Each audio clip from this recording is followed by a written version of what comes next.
Bene, allora siamo qui sempre con l'assessore Ivano Marchiol, assessore allo spazio aperto del Comune di Udine. Questa è una bella cosa, mi piace perché dà l'idea proprio dello spazio. Ecco questo. Esatto. Allora, Piazza Garibaldi, come si risolve? I commercianti sono un po' sul piede di guerra, però mi pare che i dati sono incontrovertibili perché mi pare che parcheggi a Udine ce ne sono.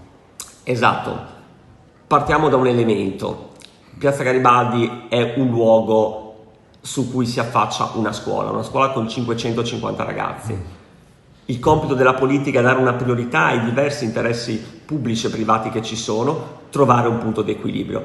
Per noi la sicurezza dei ragazzi è il riportare una piazza a servizio dell'incontro ma anche dell'economia, è un elemento prioritario, soprattutto se consideriamo un'altra cosa.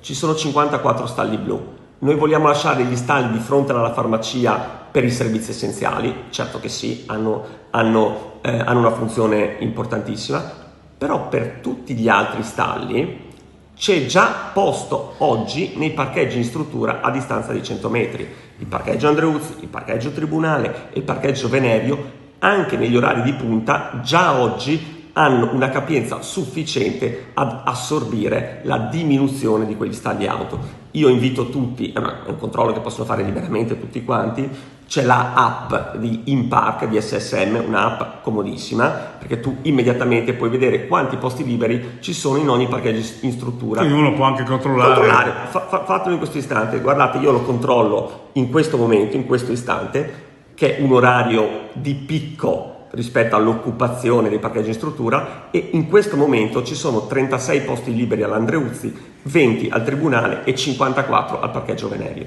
Come vediamo, gli spazi per parcheggiare la macchina, anche se non c'è la sosta in Piazza Garibaldi, già oggi ci sono, e dico di più, riusciamo finalmente a fare quella cosa che ci diciamo sempre: mettiamo le auto nei parcheggi in struttura, rendiamo più bella la nostra città, più a misura d'uomo. Certo, lo diciamo tutti, però poi bisogna farlo. Poi due passi non fanno male. Passi non fanno male. Bene, grazie assessore, alla prossima. Grazie.